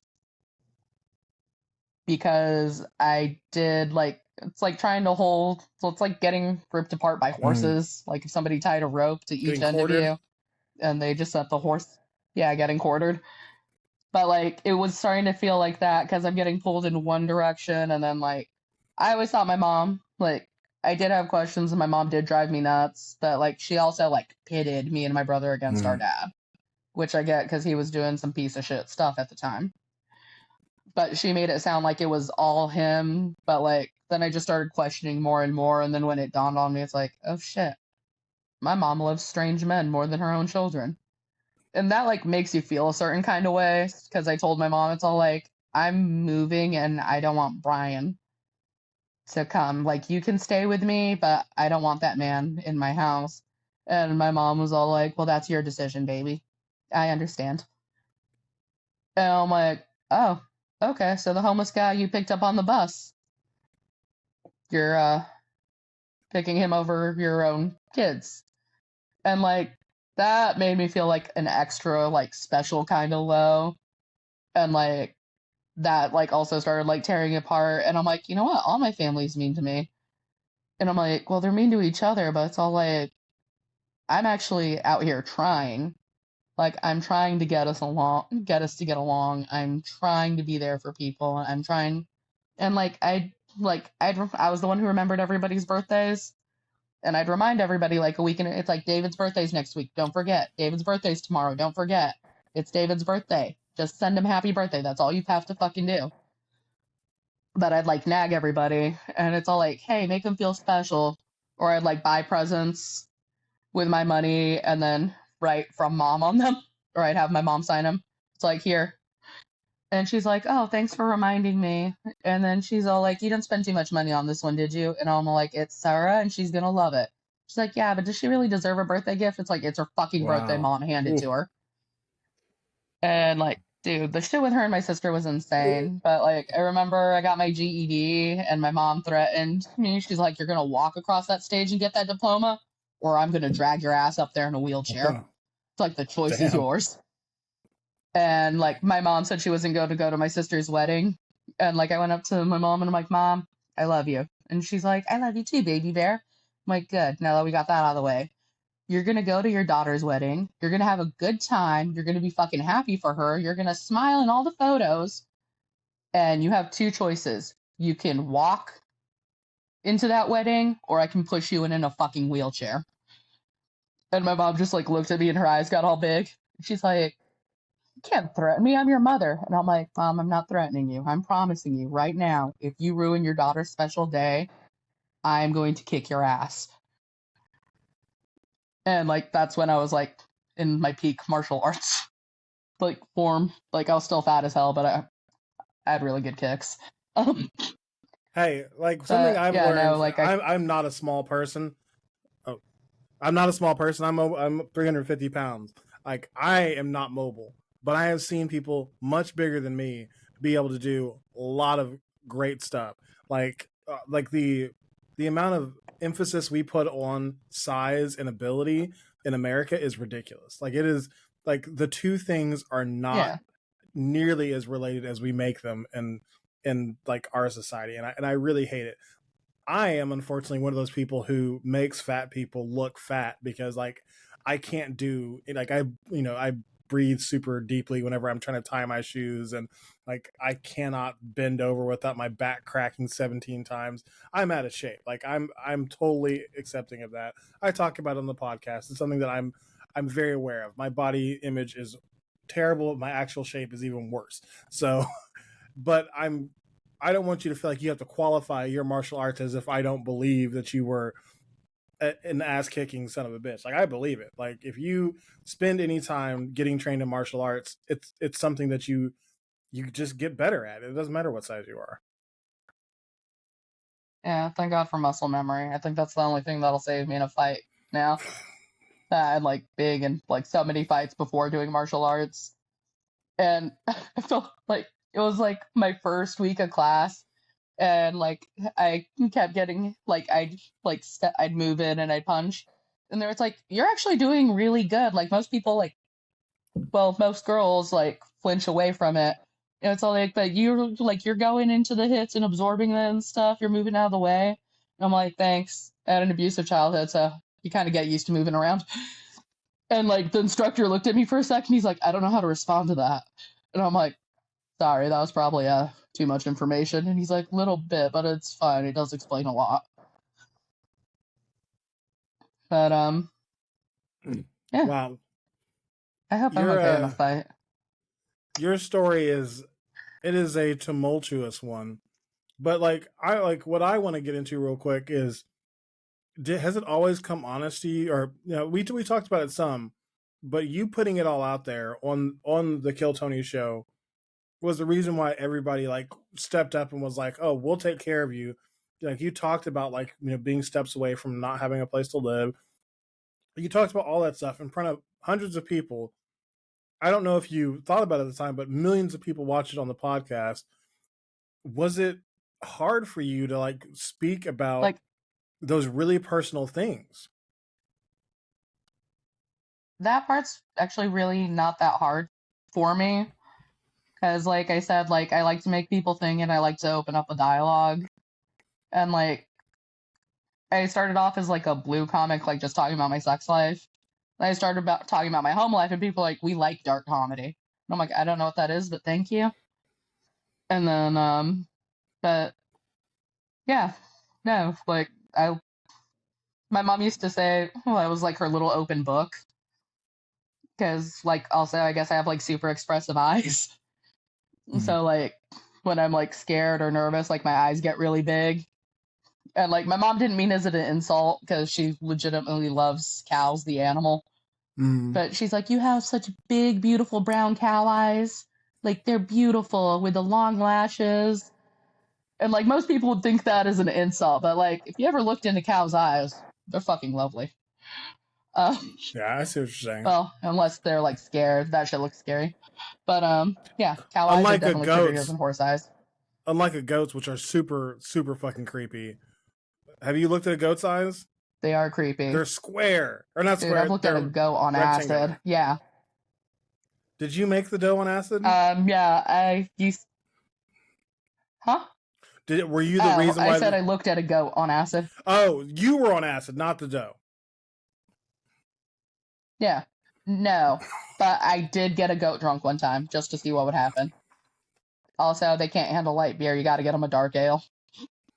Okay. Otherwise, it hurts their tummy. I thought their tummies could handle everything. But yeah, I can handle a lot of things. I can definitely handle a notebook that it eats out of your backpack while you're visiting the Phoenix petting zoo. My mom straight up punched a cow at the petting zoo. We were almost asked to leave. Like, the cow was like sitting there like rubbing up against my dad and stuff, and my mom went to pet the cow, and the cow turned around and bit her elbow, and my mom didn't like that and turned around and just fucking crossed right to the cow's face, and the cow like took a step back. That's how hard my mom hit the cow. And the cow was just like, what the fuck? And then my dad, he just started laughing, and then like yes, security guards came. It's all like, you cannot assault the livestock man. And she's like, that bitch started it. And like my dad talked about the situation, then we went to go look in the lions. Oh my gosh. But it does, like, my mom again is batshit crazy. And she could fight too though.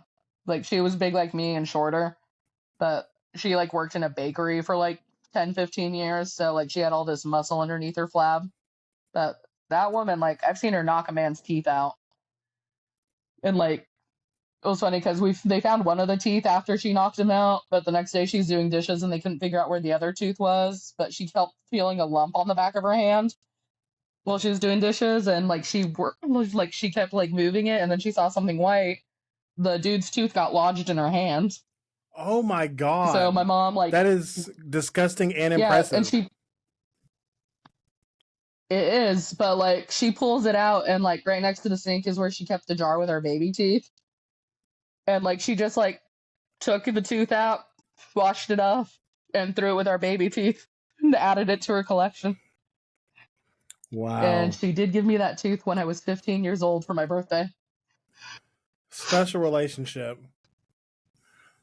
So, like, we're gonna start bringing it to a close because we're already like, this is generally about how long these episodes go, but a lot of comedians say your life. I have to pee. Good. Yeah, a lot of comedians say your life needs to be messed up to be funny. How do you feel about that? I don't think that's true. I think like you can make anything funny. It is easier to laugh at fucked up shit. But like Jim Gaffigan, I'm pretty sure had a decent normal life. Have you ever heard Jamie Foxx talk about it? Anyway, I don't know a lot about him. Have you ever heard Jamie Foxx talk about how he keeps his house, like, at least something broken in his house because he doesn't want to ever lose that frustration with life. He just wants to, like, he always wants to have, like, damn it, this fucking door is messed up, or like the dishwasher's broken or something, because he never wants to get to where his life is doing too good. That's fair, and that actually makes a lot of sense to me. Because, like, I do, like, worry, and I have been stressed out, like, over the Roseanne and the Tony thing. Like, I'm excited for the opportunity, but, like, a lot of good is happening to me right now. And, like, because my life has been the way it is. Sometimes it's my fault, sometimes it's just circumstance, but I'm worried, like, I'm having too much good right now, that something fucked up is going to happen.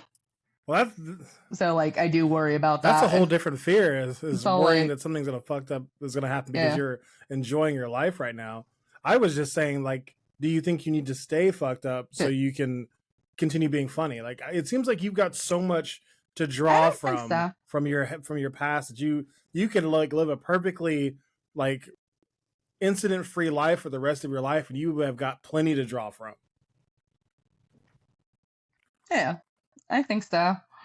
But also, I do tend to, like, I don't know, like, it's probably not healthy, but I do tend to like to be around broken individuals.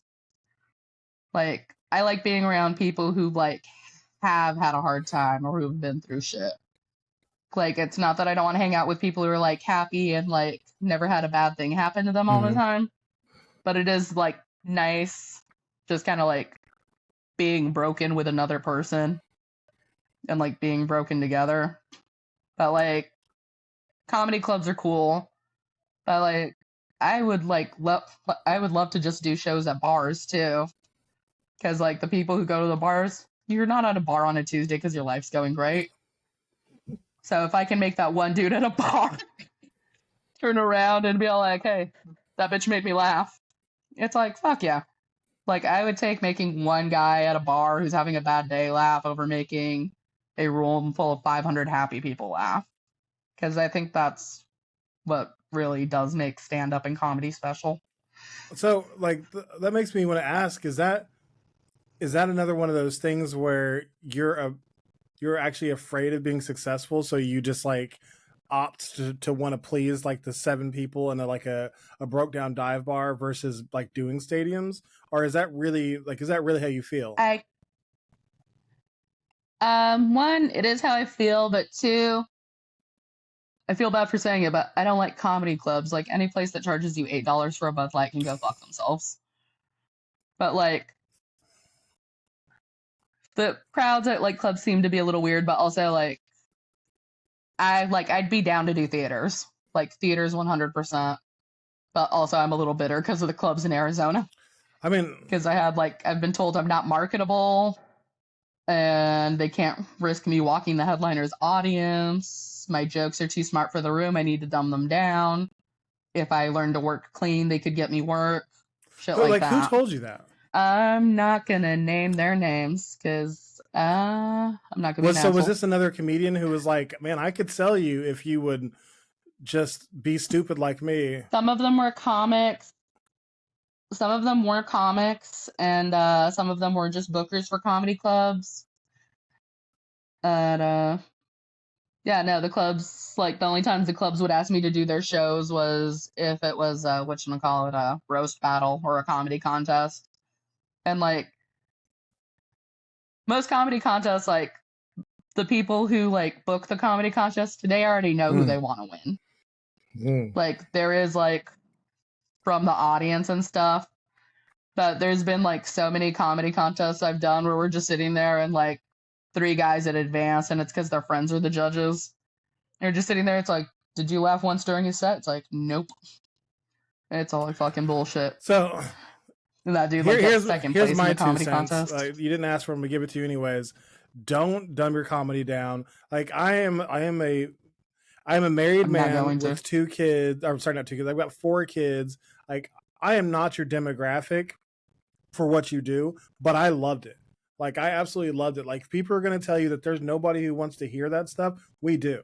Like, I love my childhood was fucked up. Like, my relationship with my family is terrible. So I appreciate all that stuff. And like Louis C.K. said it best for me is that he wants to take us to places that feel unsafe at any other time, take us there and make us laugh so we're okay about it. Like, so you talking about your like dark childhood and like, you know, fighting with your sister and like I identify with all that stuff. Like, me and my brother, best friends most of the time, but we still fought as well. Like, he beat me up all the time. Like, that was normal for me. So hearing those kinds of jokes, because I can't write a joke like that. Hearing somebody else make a joke like that, I'm like, damn, that is especially funny. And I really, really appreciate you doing what you're doing. And I hate that there are people out there telling you that you need to change it in order to be successful. In today's world, with the access that we have, once you find your audience, you're going to blow up. Like, I have no doubt about it that you are going to blow up as long as you do your best to stay out of your own way and capitalize on the success. You're going to be just as big as any other internet comedian, if not bigger. So I'm working on it. Is there anything I didn't ask you about today that you want to talk about? Yes, the NASA dolphin experiments. What? I just want the world to know. That sounds like something I need to know about. What? It's something everybody needs to know about. There was just a point in our country's time where NASA gave researchers a lot of money to pump dolphins full of LSD to try and teach them how to talk. So, the train of thought was if we could figure out how to talk to another intelligent animal on this planet, we'd be able to talk to intelligent life outside the planet. Which I get that. But they had 3 dolphins, and one of them was a boy dolphin and 2 were girl dolphins. But they'd keep them separate. But the boy dolphin was, to quote the researcher, a budding adolescent. Okay, so where this goes is the head researcher, because it was too time consuming to move the boy dolphin back to the female dolphins to quench his thirsts and his needs. It was just faster if she took care of it herself. So this bitch was straight up just jerking off dolphins in the name of science. What? But the story, Hustler found out about it and did a story, and then NASA pulled the funding because they got found out. It's all like, hey, we agreed to give the dolphins drugs. We didn't say shit about sexually pleasing them. And just the whole just look it up. Just type in dolphin. When was this? It happened in the 1960s or 1970s. I want to say the 60s or 70s. It was right before the war on drugs. And I'm like, okay, It's all like, I think they just gave all the LSD to the dolphins. They don't want to tell us. Oh my god, that's But ridiculous. but yeah, that shit really happened. Like I'm telling, like whenever I have extra time on stage, I bring it up because I think people should know. Because it just makes my day. And I'm like, okay, so we can't take drugs, but you'll pay for the dolphins to take the drugs. But also, it turns out LSD doesn't work on Oh, dolphins. so it was ultimately just a Yeah, total freaking waste to do the whole research, all of it. I mean, except for that yeah, one dolphin who had a great time. yeah. He did, but once she got fired and they got separated, he missed his Oh, human. So he swam to the bottom of the tank are and you killed himself. serious? His name was Peter the dolphin. Damn, dolphins are so Yeah, like they're so human. Like, or we're so dolphin. they're However, hardcore. like that's wild. Yeah, I didn't know that dolphins could commit suicide. That's depressing, but also amazing. yeah. And the thing, what is more depressing and amazing about it? So dolphins are different than humans in the sense we don't have to think about breathing in and out. Hmm. We just do it. Every time a dolphin takes a breath, it's a conscious effort. They switch from like I think the left to the right side of their brain, like in, out. But they have to think every breath Is they it take, because? which is why they don't really sleep. Is that both above and underwater?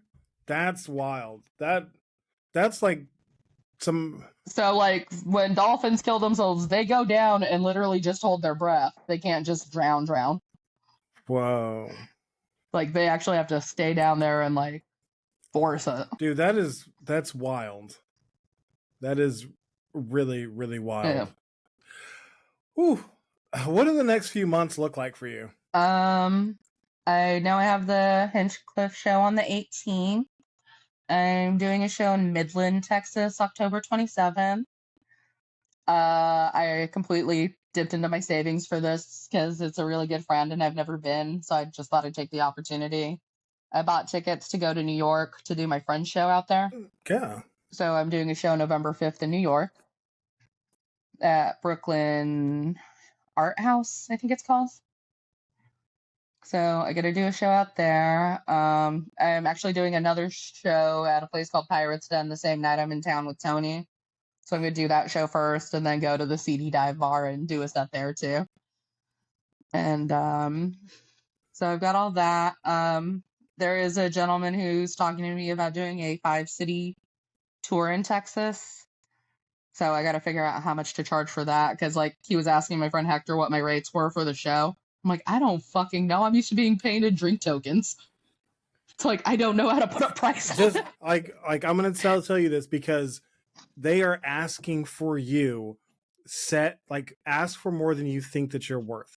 Like, and if they say no, then come down after that. But Okay. ask, like, start high and work down because Okay. so many creatives, like performers, so many people undervalue the fact that somebody came to you to ask for your services. Oh, you disappeared. Yeah. I lost your picture, but I just okay, as long as I can still hear, we're good. I know it's still recording. It's just like local. So okay. yeah, that's exciting. I hope that That's I hope right. that pans out, and I hope that you get paid more than you think that you could. Like that would be awesome. And I was listening to Matt Rife and Tom Segura on Two Men One Cave or Two Bears One Cave, and they were talking about routing. So this is something I'd never heard of before. But while you're in New York, try to do some other shows. Like since you're dipping in your savings, like make a time out of it and do like get on as many places you can down there because who knows, you might pop off there as well because you are really really funny. I am excited for that. Also, like I don't know how familiar you are with I'm Skankfest. not at all. Um, it's like one of the largest comedy festivals in the world. I did the Naked Roast there this last time in September, and I was officially on Skankfest last year, and that was like the proudest moment of my life because it was the first time I was accepted by a festival Okay. where like the booker saw me and they're like, yeah, and like I didn't realize how selective the process was, but like I think they said out of like 1,000 something submissions, they only pick like 90 people, Wow. and I happened to be one of them. And I was super proud of that. And then I got to do the Naked Roast while I was there because like I was already on, and I'm like, can I do it if I'm already on the lineup? And they're all like, we'll ask. And they're like, yeah, how do you feel about roasting a porn star? And I'm like, I'm down. So I got to roast Evan Stone, who was like one Like he has a huge like lifetime porn star career. Like he's been doing it since like the late Wow. 70s. He was in Pirates, which was like the biggest budgeted porn film ever made. But I roasted him, and he did not age well. But he's still doing Oh porn, and it's no. funny. But now he's like in gilf porn, so the grandfather I'd Oh like to fuck, God. or step granddad or whatever. Yeah. But like, I remember I was writing roast for him, but I was just watching his porn for 3 hours straight, trying to think of insults. But like, all of it was actually like pretty funny and like tasteful, and it wasn't rapey at all. And like, my friend was taking a nap, and I take my headphones out, and I'm like, I don't think I can roast him. All this porn has been consensual, and I didn't even know that was an option. And my friend Hector just started laughing at me. He's like, "You're an idiot." And he went back to Did sleep. you just like try to like go after him for his technique or something, or like the way that you were supporting your back in that one position? Like I don't know what else you would make fun of them for. Like, he has long hair, and like his skin's leathery now. He does have a huge penis. Sorry. Well, he's a porn star. That's a given. Wow. Um, now that he's older, like he has long hair, but he like his face is a little busted. But the first one, it's like give it up for Evan Stone. He looked like Caitlyn Jenner before it was cool, and that got a huge pop. And then the other one is like, I think the hardest part about writing roasts for you was finding a VHS player to watch your films. Which I like that we're both up here naked, but you still look like you bought your outfit at Goodwill. That is awesome. I had like two more, but I don't remember what they are. But like, he didn't roast me back. He was just rolling on shrooms, and he was just telling street jokes. And like, by his third or fourth joke, the audience started booing him. And I'm like, shit. But everybody, it's all like, you were fucking great. Evan Stone That's sucks. hilarious. And I'm like, okay. Well, I want to ask, like, you don't have to But he's do a it, super nice dude. but would you want to do 1 minute of uninterrupted comedy? I would love to have this Kill Tony moment and just All let right. you do 1 minute of uninterrupted comedy on Authentic on Air, not Kill Tony. All right. Do you want me to start now, or I'll wait till the little And timer? Hold on. I will. Oh, I'll have a clapping noise whenever your 1 minute is up, and then a drum roll whenever you've actually like the West Hollywood Bear, but not at all. So, and Okay. That's fair. you can More start encouraging. at 20. So, ready, set, go. Y'all ever do like nasty stuff when you're a kid? Um, Here's what mine was. Me and my brother had a booger collection, and like we knew it was wrong, and like essentially it was us just picking our nose and wiping against the wall between our bunk bed. And like we kept it hidden from our mom, but she finds it one day and loses her mind and just starts pointing at it, and she's like, look at it, look at it. And me and my brother are like, yeah, that's why we have it. And like my mom's biggest thing was, look, if you guys want to be pieces of shit at home, act like animals at home, that's fine. But as far as the rest of the world is concerned, I'm a good fucking mother and you're good fucking kids. This was the exception. After the booger wall, she marched us door to door like registered sex offenders and made us tell everybody what we did. Which, looking back now, upsets me because I have actual sex offenders in my family and they didn't have to do that shit. And yeah, the story ends with her taking us to a priest, and the priest looked at us like, look, my children, putting boogers on the wall in itself is not a sin, but you definitely made Jesus sad. That's that was perfect timing. That was 1 minute of comedy from Celia Contreras. Celia, I have had a great time talking to you today. I hope that you've enjoyed the experience as well. Where can I people enjoyed it. find you online and I have. find out more about you if they're interested? All right, so I do have a lot of like podcasts that are like starting to pop up now, but like a guest on them, and I'll post links for that. Just look me up, Celia Contreras on Facebook. Sometimes it's hard to find me, sometimes I pop up right away. It's definitely easier to find me on Instagram, which is Celia, CELIA _A_ Graham, GRAM. Like I'll sell you a gram. And yeah. And if you just type in my name, Celia Contreras Comedy, on either TikTok or YouTube, my YouTube channel will pop up. All right. Thank you for being such a great guest and being honest and vulnerable with your story. There is a lot of information there that I think that a lot of people will identify with. So I think that you have huge things coming in your future if you stay the course and keep using your story as a powerful thing to make people laugh and to connect with them. And I am so appreciative that I got the chance to connect with you. So I am too. I'm glad thank you you. reached out. If you enjoyed today's episode, please leave a review. I really appreciate the feedback, and it helps me get heard by more listeners. Follow this podcast so you get updates about new episodes and live streams. If you are interested in bonus or behind the scenes content, go check out the Authentic on Air with Bruce Alexander Patreon page. Share this episode with someone you think might enjoy it right now. Check out earlier episodes to support the future creation of great content, and don't forget to like @Authentic Identity Management on Instagram, Facebook, Threads, and LinkedIn. You can also head over to the Authentic Bruce YouTube channel for podcast video and impactful clips from my conversations with these amazing guests. Finally, if you are struggling to show up as yourself in your content, your work, your life, or your family, I would love to help you. Authentic Identity Management does identity and authenticity coaching to help you align your true self with the identity you share with the world. It is exhausting to live someone else's life. Live authentically and access the potential that belongs only to you. You can contact me on social or email bruce@AuthenticIdentityManagement.com to set up a free 30-minute consultation to help you get started living your authentic life. That is it for today's episode. Thank you for listening. Until next time, be yourself and love yourself. Bye, everyone.